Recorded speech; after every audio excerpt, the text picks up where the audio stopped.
The Iraq Survey Group is a highly specialized group of 1,300 to 1,500 intelligence professionals who are working on two main missions: to uncover the truth behind Saddam Hussein's weapons of mass destruction programs, and to learn the fate of a Navy flyer, Captain Michael Scott Spiker, who was lost during the first Gulf War in January 1991.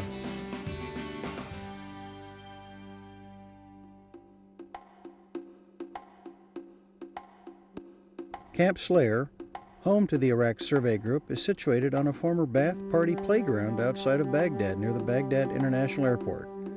Two artificial lakes, each anchored by one of Saddam's former palaces and ringed with small villas and vacation lodges, house many of the ISG personnel today. Off in the distance, the large white rectangular building is the former Ba'ath Party Conference Center. No longer open for business, it was heavily bombed on the opening night of the war.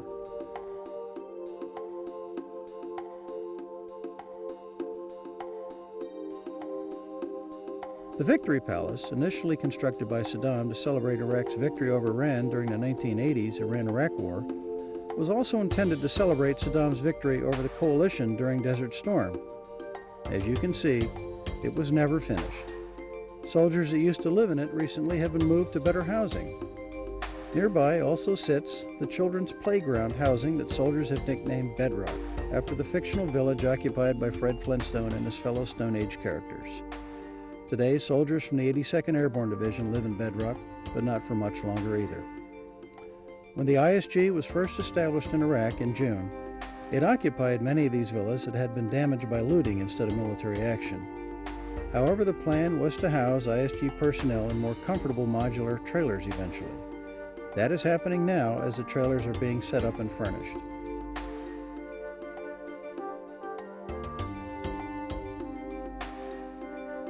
ISG personnel are being moved into them as fast as possible.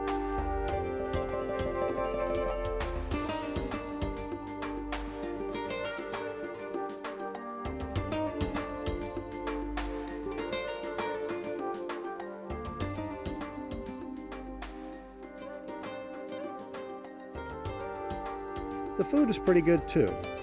Although most folks will claim eating military rations, or MREs, doesn't bother them that much, they will almost unanimously prefer a hot-cooked meal over an MRE when given a choice. The new dining facility opened up at the end of June and serves over 1,000 meals at each sitting.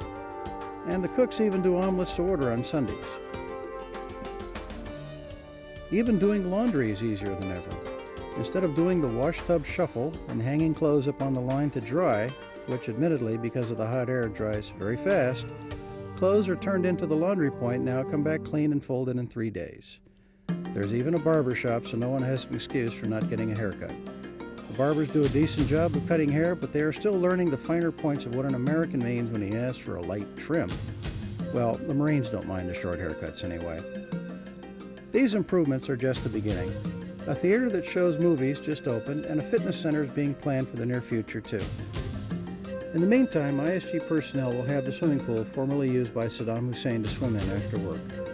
Air Force pilots were very considerate to leave the pool untouched as they bombed Saddam's house just a few feet away. Of course, it helps to have a proper work environment to work in too. The workspaces are being improved as much as the living quarters are too. Not many people get to say they work at the palace, but ISG personnel will be able to say that very soon.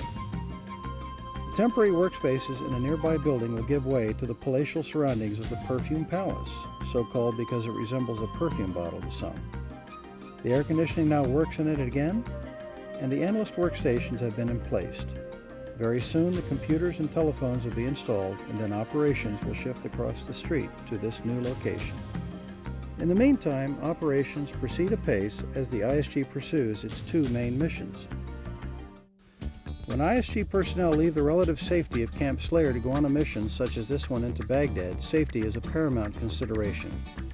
Armed convoys move to locations determined to hold some intelligence potential, and then guards are posted to protect personnel as they sift through the detritus of Saddam's regime looking for critical fragments of information that just might yield a clue to help unravel the mystery about missing weapons of mass destruction or Captain Spiker's fate. Here you see analysts looking through mounds of paper that Iraqis failed to burn before having to head for the hills. After documents and other types of media such as videotapes or computer disks are recovered by mobile collection teams in the field, they are turned over to the Combined Media Processing Center for what else? Processing, of course. The documents are triaged first to determine their relative importance, and then either shipped to Qatar for more detailed processing or scanned in on-site and analyzed by a linguist and analyst working side by side. The linguist tells what it says, and the analyst says what it means.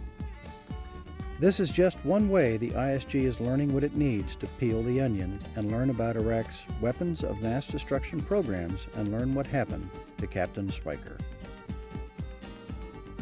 The ISG took over from the 75th Exploitation Task Force in mid-June and has already uncovered some impressive finds.